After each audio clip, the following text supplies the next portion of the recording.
Hello again. It's been another year and another sketchbook. This time I thought I'd do something slightly different. As usually I don't really know what to talk about in these videos apart from just general catch-ups and saying hi to my 3 viewers. Hi Kun, hi Jill, hi Aiko, hi Linda, whoever else watches these.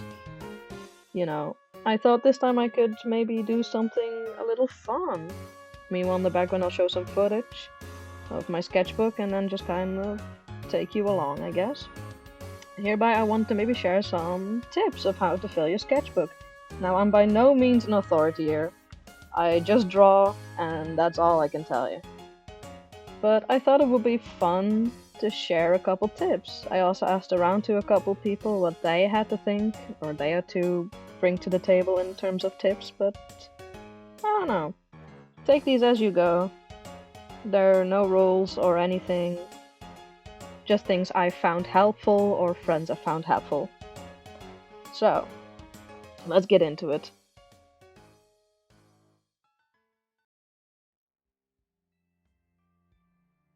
First rule is, once again, there's no rules, just preferences and tips and tricks that may or may not apply to you specifically. If one thing doesn't work, that's fine. If another thing does, that's great. Each their own. Number 2, and the first real tip, whatever, is that you can just draw whatever you want. When you're intimidated or struggling for ideas, I found that drawing from life or references is a really good way to get something on paper anyway, whether it's like a photo from Pinterest, or if you do live drawing, or an animal, your pets, going to the zoo, drawing that stuff. That's a good way to just get something on paper. Not everything needs to be a big idea. Second off is something that took me very long to kind of get through my skull, is that you can repeat as much as you want. Sometimes I'd be struggling to make another original thing, a new design, a new concept, whatever. But then I would go to online videos of people's sketchbook tours, and I would see people just draw their favorite character or their own original character just 120 different times. You can do that. That's perfectly fine. I can draw my OCs as many times as I want. If you want to draw a dog as many times, go for it. So, repeat. Repeat and enjoy. Another one is if you're feeling stuck, grabbing a different pen or a different brush or a different medium in general can help you experiment. It won't always be pretty, but it could get you on new ideas. And if you don't want to spend money on a new thing, ask your friends, or if you have art friends in that case, if you can borrow some of theirs. Maybe you can make a fun day out of it using each other's supplies, if they're okay with it, of course. A project or a story, if you're someone who really likes to work conceptually, making sketches of that is also sketchbook material. You don't need everything neatly tucked away in your specific sketchbook or on your computer or whatever. If you have thumbnail sketches or a scene idea or something, make thumbnails in your sketchbook. I've gotten really used to making every project thing on my iPad, and it's been really fun and refreshing to kind of look back into my sketchbook and see the sketches I made for that. How the robot has changed, or other designs have changed. If you're more conceptual, make your sketches in your sketchbook. A sketchbook piece is not an art piece, it's an art page. While we're flooded with beautiful sketchbooks online, it's important to remember that a sketchbook is exactly that, a book of sketches. There's plenty of people making it look like Pinterest worthy or absolutely beautiful, but ultimately it's paper used to work out ideas visually. That's all it is and all it needs to be sometimes. It doesn't need to be pretty, it doesn't need to be gorgeous, it just needs to be functional for you. A little fun thing to do if you're stuck to draw is little time challenges. They don't have to be huge projects or big time commitments. Quick 2-minute portraits, characters from emojis, thumbnail sketches for media, etc. My personal favorite is, as of late, is to scroll Pinterest for 20 seconds and rather quickly, so I don't really look at one thing specifically. and then create a character from like 2 or 3 things I remember. So if I remember a skeleton, it'll be a skeleton. If I remember cowboy boots, they'll be wearing cowboy boots, etc. Doesn't have to be an amazing character, it just has to be fun. Up next, studies are good. Love someone's line work, love the way they draw hands, or maybe their shape language. Try to copy it and analyze what you see and like. No, this is not tracing, this is just studying. Art is fun. If you see something you like, you can take little attributes of that and make it work for yourself. Have fun, I have written down here. It's fine if you want your sketchbook to be pretty. I know I'm beating a dead horse, but it's fine if you want your sketchbook to be pretty, but putting too much pressure on things to look good may cause a big barrier of entry, and it will make drawings less fun. An alternative is, if you really want a pretty sketchbook, is to get a cheap second sketchbook for your quick ugly sketches and notes. But I highly recommend just having fun in your original sketchbook.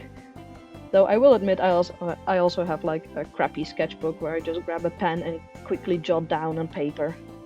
Another one that I used a lot in this sketchbook which I found a lot of fun as well, is empty pages tend to intimidate me. So I will just stick down anything I find on there, whether it's a receipt or a sticky note or something else paper-wise that I can just easily draw over. Got all of these memo notes and stuff. They're perfect to just stick them down. That way you're not immediately faced with like an empty page that you have to like fill and make pretty. There's already like something on there. Number 11, I guess at this point, can you believe it? Make ugly things! When learning a new medium, it's only natural you're not immediately good at it. Embrace and make some ugly drawings. Like, looking back, you'll be like, damn, did I really used to draw raccoons like that? Meanwhile, it allows you to figure it out. If you immediately get stuck on like making stuff pretty and making pretty details, make things ugly, and then you can always take like, oh, this one I kinda like the way, the lines turned out, or I like the way the shape works, or the way I drew the hands here. And then you can always take that with you to the next drawing.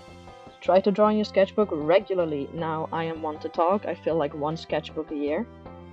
But regular doesn't have to mean every day. Once a week is already great, once a month, sure, whenever you got time. But try to make it a regular thing, because otherwise it'll get another high barrier of entry to start drawing again.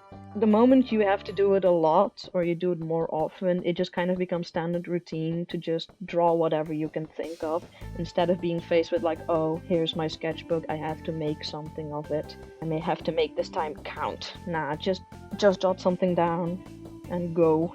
Change location.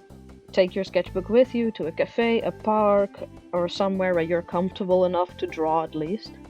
I used to draw a lot in the train, and now I try to take my sketchbook with me whenever I go out or sit somewhere at a cafe with my roommate or my friends or my girlfriend. And I won't always draw, but a change of scenery adds a lot of new things to draw, or maybe just new energy, because you can sit in your room all you like, but at one point it gets boring trying to draw the same lamp for the 50th time. Invite friends, which is related to that. If you have any other creative friends, go draw together. Combine forces and fun challenges, or just draw/be creative next to one another, I've written down here. And it's true.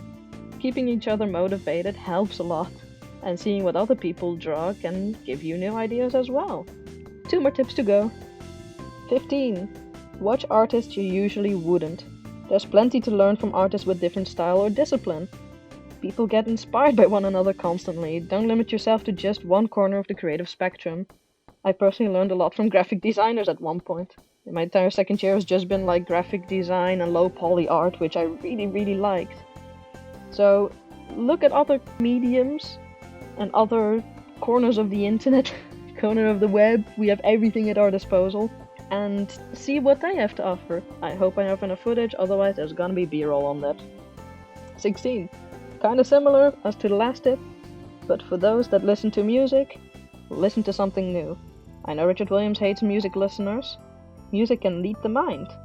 Maybe you already make drawings influenced by your current fave music, but listening to new music or different playlists helps break away from your comfort zone and lead to new ideas. It's small, but it helps you when you feel stuck in ideas. That was the last tip I had. I think you can really tell which ones I had written down well beforehand, which ones I had rambled on about, but I hoped it helped. And I hope you enjoy looking at this video. I know I didn't really talk much about the images in it, but I hope you enjoyed nonetheless. Once again, I'm no authority. Half of these tips you could be like, I already know, or I don't care, or that doesn't work for me, or who do I care about? Whatever. But thank you for listening. Enjoy the rest of your day, I guess, and thank you for watching. And see you in the next video in probably a year. Bye!